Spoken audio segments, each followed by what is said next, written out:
So I want to talk about some of the grammar that shows up in Caesar 1.2 and 1.3, just things that you will see down the road so that it's best to kind of get familiar with them now. So first, this preposition apud, when it's with a singular person, it usually means at the house of, but it means among, usually when it's with a plurality. And since we're not spending much time in many people's houses in Caesar, it'll almost always be among.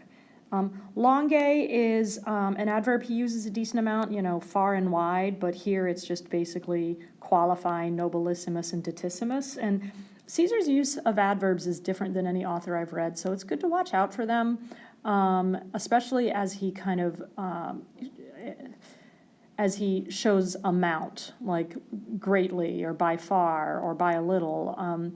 The way he quantifies things with adverbs is interesting, and I don't have quite a way to describe it, but it's something to kind of watch out for. So one thing to remember is that the way the Romans would talk about the year is that they would talk about the consulship of someone. So as I mentioned in class, it's like saying the reign of Victoria or the during the administration of Obama. But since there were new consuls every year, you could narrow it down to 1 year. So there were always 2 consuls. They were the kind of head magistrates. And in the year that they were consuls, that's how they would describe it, because obviously they couldn't say in 58 BC because Christ had not been born yet. Remember partitive genitives? There is not a partitive genitive in this. There is an objective genitive in this, and I wrote that wrong. So the objective genitive here is regni, and it is the object of cupididate, having been led on by a desire for the kingship or for top rule. So in order to recognize an objective genitive, there will be what I call a verby noun. So desire is a noun, but obviously to desire something is a verb. So it'll be a verby noun with a genitive that if the noun were a verb, I desire, regnum would be the direct object. So that's how you recognize it. Persuadeo takes the dative. So he persuaded the clan or the citizenship, and then it's followed by an indirect command. He persuaded them to, and then it's followed by an indirect statement. He persuaded them that. That doesn't happen a lot, but it's just something to be aware of, and indirect commands will be introduced by ut or ne. Obviously, indirect statements always have an infinitive. The prefix pri is a really good one to know because it means in front of. And so to literally stand in front of someone means to surpass or be ahead of someone. So watch out for that one because very often it will be connected to a root you know. And then the prefix per is emphatic, so extremely easily. So it will often not be through. It will often emphasize whatever the word means. So very easily. And then Ius Genitives. There's a handful of 9 adjectives and then some of the demonstratives that the genitive ends in ius. And we've seen it with hic, haec, hoc. Huius is the genitive. The relative pronoun cuius is the genitive.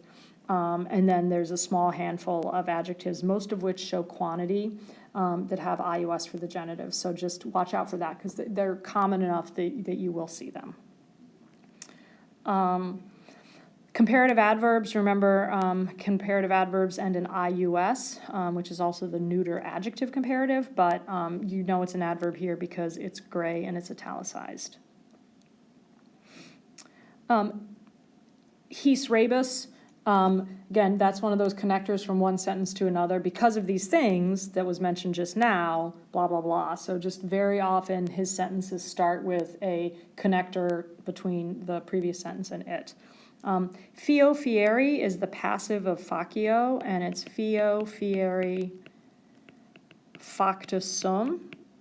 So in the perfect system, it'll behave like a normal passive verb, but in the present system, it's not like you say facior or facie bar or anything like that. So, and literally it means it was made, but very often it means it happens or it occurs. So in this case, it happens that. And as I said before, he uses adverbs interestingly.